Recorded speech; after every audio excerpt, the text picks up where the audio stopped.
We have an Americans Abroad update. All right. Starting in Italy with AC Milan, where Pulisic started and had a hockey assist. Do you think our viewers across the pond know what that is? I talk hockey assists on my other podcast all the time. Okay. I think it's a great If you stat. don't know what a hockey assist is, it's the pass to the assister. But it's not simple as he played like a square ball. It was a really nice pass for then across that they scored on to score their first goal of the game. And Yunus Musa came on as a sub in the 60th minute. Elsewhere in Italy, McKennie played a full 90 in their 1-1 draw to Empoli, and Weah came on as a 60th minute sub. It was actually, weirdly enough, I think Yunus Musa and Weah both came on as 59th minute substitutes. Just found that interesting. McKennie has been playing awesome. Insanely good. In the match against Lecce, he had a ridiculous assist. He should have scored a goal on Vlaho. Yeah.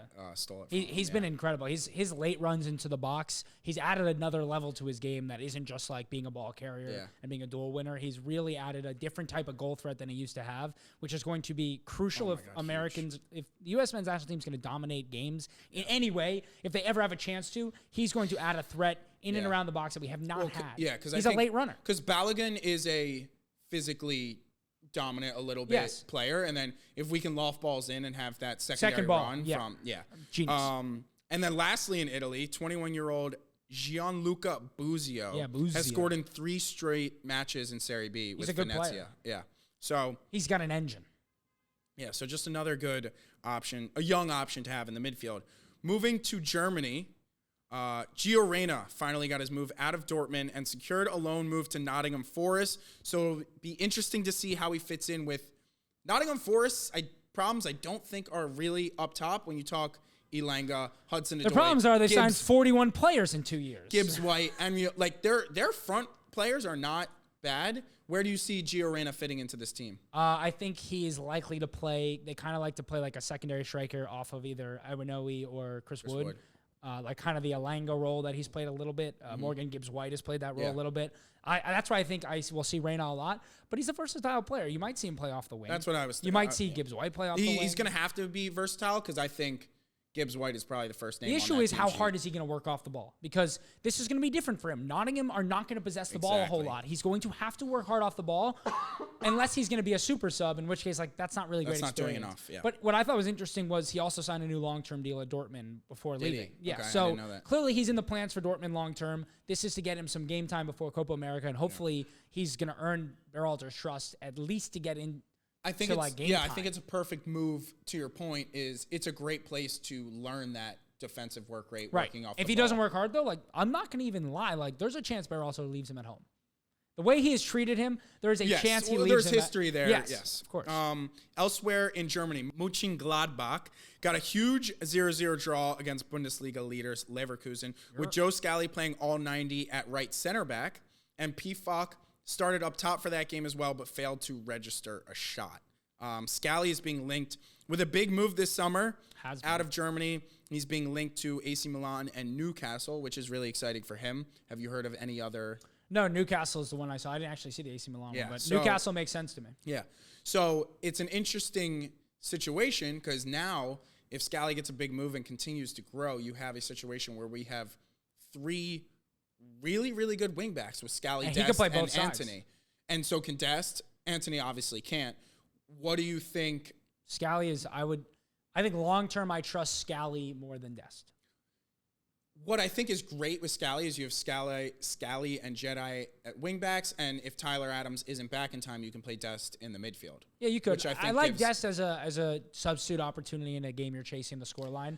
I think he's playing too well right now to not be in the starting 11. I think this summer you're going to see Dest in the lineup. I think but for World Cup in 26, Joe Scally has better defensive acumen and also is a good threat going forward. I mean, he's not quite as creative as Dest, but also like let's see where Dest is like mentally in 2 years. He's not stable necessarily. Lastly, in Germany, Brendan Aronson was used as the late sub in Union Berlin's 1-0 win. It's good for them finally to get a win. Moving over to England, things are going from bad to worse, as we've touched on for Matt Turner, as he was megged from an extremely tight angle by Jesus in their 2-1 loss to Arsenal. We said we were going to touch on it later. What do we do at goalkeeper? Ethan Horvath, maybe? Yeah. Is he still at Bruges? think he's like back at Nottingham, maybe. Oh yes, I think he is. There's also Slonina, who I don't know what the long-term plan is, but like Chelsea bought him last year. Oh, it looks like this just happened. Cardiff City's going to add Horvath on loan. Okay. I like Horvath. He's a good shot stopper. He offers very little otherwise, which is maybe why he doesn't get into the side. I think the long-term plan has clearly been Gabriel Slonina. That is the long-term plan, but I don't know if that's this summer. Well, you'd like to have like a guy for the 2026 World Cup minimum. Right. I think that's the idea. If we want to test something for Copa, I mean, sure. right now, Matt Turner is probably still the number one. I don't trust him. Yeah, which is... I mean, you've seen it with Pickford. You've seen it with other people. People can turn on a switch for their country, and he's been great for us. Tim Howard did it. Yeah, so Americans don't realize Tim Howard was not very good for Everton. Correct. Yeah. So I'm gonna give him the benefit of the doubt for now. If he performs for U.S., I don't give a fuck how he performs 100%. For elsewhere in England. Chris Richards got the start for Palace at right back midweek, as did Austin Trusty on the other side at left back for Sheffield United. Both played the full 90 in Palace's 3-2 win against Sheffield United. Trusty's playing every week in the Premier League, 90 minutes. Well, I mean, we'll take it. He's going to be a squad player. He maybe gets into the lineup. Yeah. He's someone, for lack of a better term, you can trust. Having a backup left back option for Jedi is huge. Yeah, he's way more defensive. I'd rather have Chris Richards either playing the 6, which I know he's done a couple times for Palace, or center back. He's a better center back. He's not a right back. He's not a right back, and I'd rather him get those minutes at center back because, as we described, Dest and Scally are more than... No, and Trusty he's not great on the ball in terms of his dribbling ability, but he actually has a pretty wide range of passing. He's really good at starting counterattacks with his outlets, so he's a really interesting option, especially Tim Ream's aging. He can play in that left center back position and kind of control tempo. Yeah. I think he's a really good option to have this summer. I'm excited about it. I agree. Lastly, in England, Anthony Robinson played a full 90 at left back, and Tim Ream came on in the 75th minute as they put together a collective clean sheet for Fulham in a 0-0 draw against Everton. Finally, in Netherlands, the PSV boys continue firing as Dest picked up another assist, and Pepe came on for De Jong as a late sub after he had scored both PSV goals in their 2-0 win. Tillman was not on the pitch as he was injured.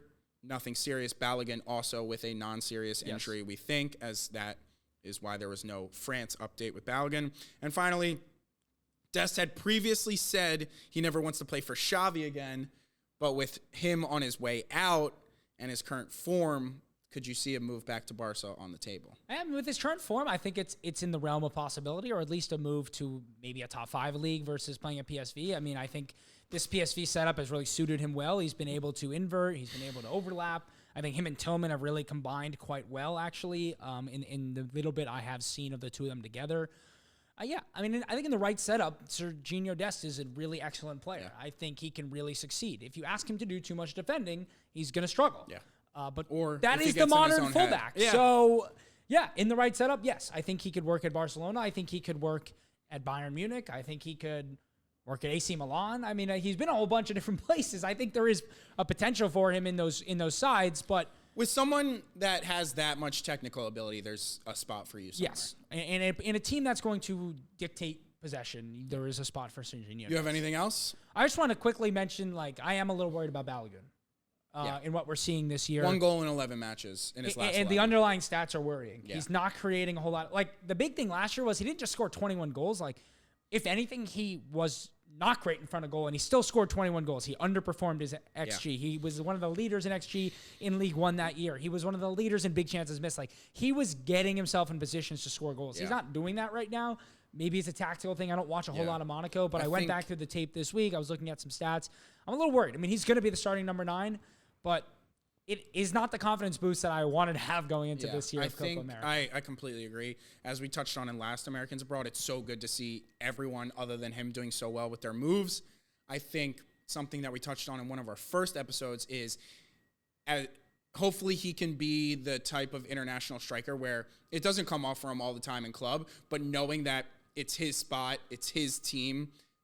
Some strikers just historically for international teams just turn it on, and they just, for whatever reason, change of pace, change of style, confidence, whatever it may be, perform. So we kind of just got to hope that that's. And I do think Berhalter's style actually really does play well into Balogun's hands. Yeah. Well enough. Better. I mean, I haven't watched a ton of Monaco, but Ben Yedder is firing for Monaco, and they're a very different type of player. Yeah, so to me, that speaks that maybe he wasn't a great fit there. And Monaco having a good season. So again, it could just be a tactical mismatch, and we'll see. I mean, the fact that he could score so many goals in a Ream side who never controlled possession, who were very much playing long balls, he was being used as an outlet, speaks a lot more to the type of play that Balogun's going to be best in. Potentially in Copa America against better sides like a Brazil or an Argentina, when you're not going to control the game, that could be a good, useful player to have. Yeah.